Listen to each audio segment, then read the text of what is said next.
Hello everyone.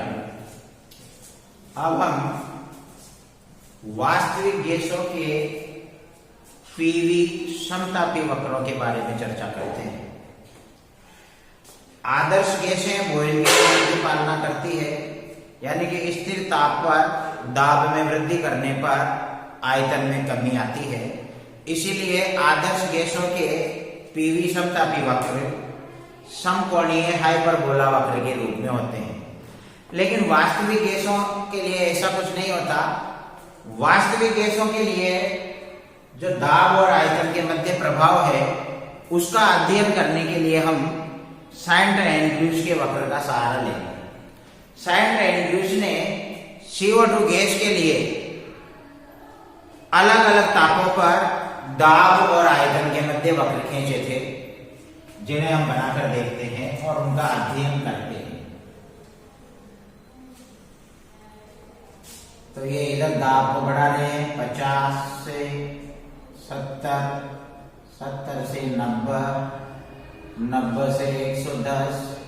तो ये दाब है वायुमंडल में, ATM में, जो नीचे से ऊपर की ओर बढ़ रहा है। आयतन इधर 120 सीसी, 200 सीसी, 280 सीसी। तो इस प्रकार से इधर आयतन है जो सीसी में बढ़ता चला जाता है।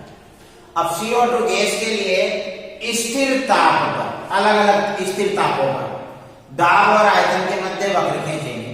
तो पहला वक्र खींचा 13.1 डिग्री सेंटीग्रेड पर खींचते हैं।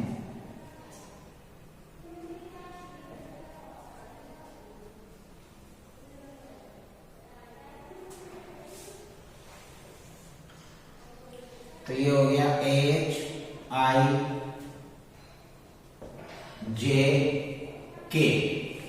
अब इस वक्र को देखो, ये वक्र अपन को क्या सूचना दे रहा है। ताप बिल्कुल स्टेबल है 13.1 डिग्री सेंटीग्रेड। तो प्रारंभ में जब हम दाब बढ़ा रहे हैं, ये दाब की रेखा ऊपर जा रही है, दाब बढ़ रहा है, और ये रेखा आयतन से रिवर्स की ओर आ रही है, यानी कि दाब बढ़ता जा रहा है और आयतन घटता जा रहा है। और कहां तक हो रहा है ये काम? H से आयतन। तो यानी कि H से आयतन ये कार्बन डाइऑक्साइड आदर्श व्यवहार प्रदर्शित कर रही है, बॉयल के नियम की पालना कर रही है। लेकिन I से J तक ये रेखा क्षैतिज हो गई, यानी आयतन लगातार रिवर्स में आ रहा है, यानी कम होता जा रहा है। लेकिन दाब जो ऊपर की ओर बढ़ता है, नीचे की ओर घटता है, रेखा क्षैतिज चल रही है, ना तो ऊपर जा रही है ना नीचे आ रही है, यानी कि दाब में कोई परिवर्तन नहीं हो रहा है। जबकि हम लगातार दाब बढ़ा रहे हैं, तो इसका मतलब इस समय क्या है? दाब तो बढ़ा रहे हैं लेकिन बढ़ नहीं रहा, बढ़ा हुआ दाब प्रेक्षित नहीं हो पा रहा। इसका मतलब बढ़ाया गया दाब गैस के द्रवीकरण में काम आ रहा है, तो जिसके कारण गैस द्रव में बदलना प्रारंभ हो चुकी है I बिंदु पर। तो द्रव में बदलती जा रही है, इसलिए दाब में कोई परिवर्तन नहीं हो रहा। और गैस जब द्रव में बदलती है तो आयतन में कमी आती है, तो इसलिए आयतन लगातार घट रहा है। J बिंदु पर आते आते गैस पूरी तरीके से द्रव में परिवर्तित हो चुकी है। इसके बाद अब देखिए दाब लगातार बढ़ रहा है, लेकिन आयतन की रेखा बिल्कुल लंबवत हो गई क्षैतिज, यानी आयतन ना तो आगे जा रहा है ना पीछे आ रहा है, तो यहाँ आयतन अपरिवर्तित हो गया है। तो यानी कि J बिंदु के बाद अब दाब लगातार बढ़ रहा है, लेकिन आयतन में कोई परिवर्तन नहीं हो रहा है। यानी ये काम कब होता है? ये काम द्रवों के लिए होता है। तो द्रवों पर जब हम दाब बढ़ाते हैं तो दाब जरूर बढ़ते जाते हैं, लेकिन आयतन में परिवर्तन नहीं होते। गैसों के लिए दाब बढ़ाते हैं तो आयतन घटते हैं, और गैस से द्रव प्रावस्था जब चलती है तो दाब बढ़ाते हैं, लेकिन दाब बढ़ता हुआ नजर नहीं आता, आयतन में कमी आती है। तो ये वक्र बोल रहा है कि प्रारंभ में जब हम H से आयतन दाब बढ़ाएंगे तो आयतन घट रहा है। I से J तक दाब में कोई परिवर्तन नहीं हो रहा है, लेकिन आयतन लगातार घट रहा है, यानी कि गैस का द्रवीकरण हो रहा है।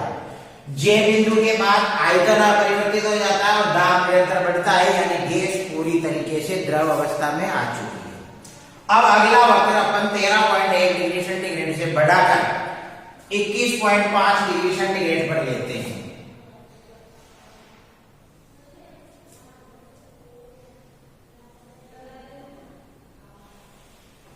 तो ये 21.5 डिग्री सेंटीग्रेड पर इसको मानते हैं अपन DEFG वक्र।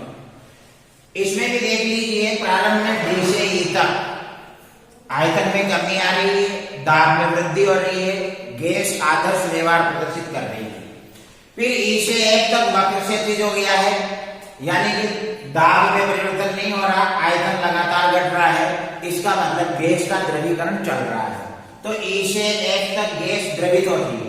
एफ बिंदु पर गैस बिल्कुल लंबवत हो चुका है, यानी कि आयतन में कोई परिवर्तन नहीं आ रहा है और दाब में लगातार वृद्धि हो रही है, यानी कि एफ बिंदु पर गैस पूरी तरीके से द्रव अवस्था में आ चुकी है और इसके बाद केवल दाब में वृद्धि होती है, आयतन में परिवर्तन नहीं होता। अब अगला वक्र अपन 31.1 डिग्री सेंटीग्रेड पर खींचते हैं।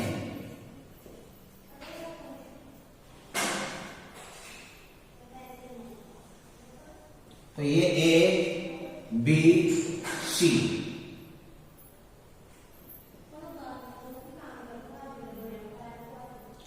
31.1 डिग्री सेंटीग्रेड।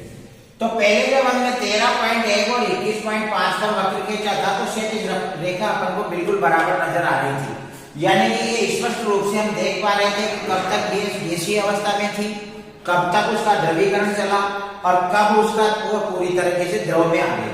लेकिन अब इस 31.1 वाले वक्र पर ये द्रवीकरण वाली रेखा बिल्कुल एक बिंदु बी के रूप में रह गई है, यानी कि केवल इस बी बिंदु तक लगातार दाब बढ़ता है, आयतन घटता है और बी बिंदु पर गैस का द्रवीकरण होता है, गैस पूरी तरीके से द्रव में बदल जाती है और उसके बाद तुरंत दाब बढ़ता जाता है और आयतन में कोई परिवर्तन नहीं होता।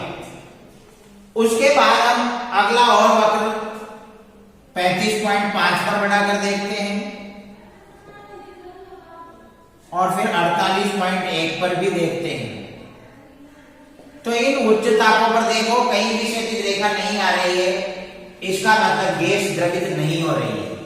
तो 35.5, 48.1 यानी 31.1 के ऊपर ऐसा कोई बिंदु हमें ताप का नजर नहीं आ रहा है जहां पर गैस द्रवित हो सके। इसका मतलब 31.1 डिग्री सेंटीग्रेड से अधिक ताप पर आप कितना भी दाब बढ़ा दीजिए, गैस द्रवित नहीं होगी। 31.1 के नीचे नीचे आप दाब में वृद्धि करके गैस को द्रवित कर सकते हैं। तो ये 31.1 डिग्री सेंटीग्रेड कार्बन डाइऑक्साइड का क्रांतिक ताप हो गया, जिसे TC से व्यक्त करते हैं। इस ताप पर गैस वक्र जो है, गैस का दाब दिखा रहा है 73 atm यानी कि 73 वायुमंडल और आयतन दिखा रहा है 95.7 cc। तो ये CO2 गैस का क्रांतिक दाब 73 वायुमंडल हो जाता है और क्रांतिक आयतन 95.7 वायुमंडल हो जाता है और क्रांतिक ताप इसका 31.1 डिग्री सेंटीग्रेड रहता है। तो इस प्रकार से वास्तविक गैसों के लिए समतापी वक्र, पीवी समतापी वक्र समकोणीय हाइपरबोला वक्र नहीं होते जैसे कि आदर्श गैसों के लिए होते हैं। अब इसमें अवस्था का सामतत्य, इसके ऊपर क्वेश्चन आता रहता है और ये इंपॉर्टेंट टॉपिक है। तो अवस्था के सामतत्य से आप क्या समझते हैं, और इसके ऊपर कई बार क्वेश्चन आए हुए हैं, इस बार भी आ सकता है, इसलिए इसको देखिए। हम इसी वक्र को दोबारा देखते हैं और ये जे, एफ, बी, ई और आई बिंदुओं को मिलाते हुए एक रेखा खींच देते हैं इस प्रकार से। ये अब ये देख लीजिए, जे, एफ, बी, ई, आई के नीचे वाला पार्ट, इस अंदर वाले पार्ट में इधर गैसीय अवस्था भी शामिल है और द्रव अवस्था भी शामिल है, यानी कि इसमें द्रव और गैस दोनों अवस्थाएं नजर आ रही है। इस वक्र के बी, ई, आई वाले पार्ट के दाईं ओर केवल गैसीय प्रावस्था है, जबकि बी, एफ, जे के बाईं ओर केवल द्रव प्रावस्था है। तो वक्र के नीचे दोनों प्रावस्थाएं हैं, जबकि बी, ई, आई के दाईनी ओर केवल गैसीय प्रावस्था है और बी, एफ, जे के बाईं ओर केवल द्रव प्रावस्था है। अब हम इसमें वक्र को लेते हैं 21.5 डिग्री सेंटीग्रेड को। अब किसी gas 21.5 degree centigrade CO2 gas का क्रांतिक ताप से कम ताप है, क्योंकि अभी भी अपन ने क्रांतिक ताप नोट किया है 31.1।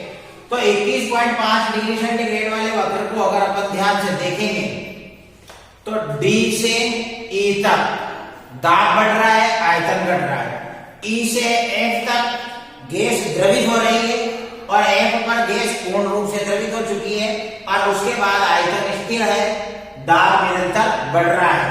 तो इस वक्र में हमें पता है कि कहां तक CO2 गैसीय अवस्था में है, किसके बाद वो पूरी तरीके से द्रव अवस्था में आ चुकी है। यानी कि दोनों अवस्थाओं को हम स्पष्ट रूप से देख सकते हैं। तो ये दोनों अवस्थाएं सतत रूप से नहीं चल रही, ये असतत रूप से है, क्योंकि यहां हमने क्रांतिक ताप से कम ताप रखते हुए CO2 गैस को द्रवित किया है। अब हम इसमें थोड़ी एक अन्य स्थिति देखते हैं। ये बिंदु ए के पहले मान लीजिए कि कोई बिंदु R है और इस R पर हम दाब और ताप दोनों बढ़ा देते हैं, लेकिन आयतन स्थिर रखते हैं। तो आयतन स्थिर है तो ना तो इधर आकर घटेगा ना उधर जाकर बढ़ेगा, और दाब बढ़ा रहे हैं तो ये ग्राफ ऊपर की ओर बढ़ेगा। तो ये R बिंदु से इस बिंदु तक ऊपर बढ़ गया और ये कुल मिलाकर CO2 पूरी तरीके से गैसीय अवस्था में है। हमने दाब भी बढ़ा दिया और ताप भी बढ़ा दिया। अब इसके बाद हम दाब को स्थिर रखते हैं और ताप लगातार घटाते हैं। तो इस समय गैस क्रांतिक ताप से ऊपर है, तो अब हम ताप कम करेंगे। ताप कम करने से गैस का आयतन घटेगा, लेकिन दाब स्थिर रख रहे हैं, इसलिए दाब वाली रेखा क्षैतिज चलेगी। तो S से ये Q तक रेखा आएगी और Q पर गैस द्रवित हो जाती है। क्यों? क्योंकि जैसे जैसे हम ताप में कमी कर रहे हैं, तो जैसे ही गैस का क्रांतिक ताप आएगा 31.1 डिग्री सेंटीग्रेड, वहां तुरंत गैस द्रवित हो जाएगी। और अब इस वक्र को देखेंगे अपन RSQ यानी R से Q तक पहुंचने में, ये वक्र कहीं भी JFBEI वक्र को टच नहीं कर रहा है, इसके अंदर प्रवेश नहीं कर रहा है। इसलिए R से Q तक पहुंचने पर गैस पूरी तरीके से द्रवित हो चुकी है, लेकिन ये पता नहीं चल रहा है तो कहां तक वो गैसीय अवस्था में रही, कब वो द्रव अवस्था में आ चुकी है। यानी कि अवस्थाओं में सततता बनी हुई है और हमें पता नहीं चलता। गैस और द्रव अवस्थाओं को अलग अलग विभेद करने वाली रेखा हम पहचान नहीं पा रहे। ये पता नहीं चल पा रहा कि कब तक गैस गैसीय अवस्था में थी और किस बिंदु पर आकर वो द्रव अवस्था में बदल चुकी है। तो ये काम बिल्कुल सतत रूप से हुआ है, इसे ही हम अवस्था का सातत्य कहते हैं। तो कुल मिलाकर यदि गैसों को क्रांतिक ताप से कम ताप पर द्रवित किया जाता है तो हम उसकी द्रव और गैस दोनों अवस्थाओं को आसानी से पहचान सकते हैं। हम ये बता सकते हैं कि वो कब तक गैसीय अवस्था में रही और कब जाकर वो द्रव अवस्था में बदल गई। तो यानी कि यहाँ काम असतत रूप से होता है। लेकिन यदि क्रांतिक ताप पर किसी गैस को द्रवित किया जाता है तो गैस का द्रवीकरण इस प्रकार से होता है कि हमें पता नहीं चल पाता कि किस बिंदु पर गैस द्रव में बदल गई। यानी कि गैस और द्रव अवस्थाओं को हम अलग अलग पहचान नहीं कर पाते। इस प्रावस्था को ही अवस्था का सातत्य कहते हैं। तो अवस्था का सातत्य यदि देखना है तो हमें फिक्स क्रांतिक ताप पर गैसों का द्रवीकरण करना होगा। आज की क्लास में इतना ठीक है, इसके बाद हम आगे चर्चा करेंगे अगली क्लास में। थैंक्स।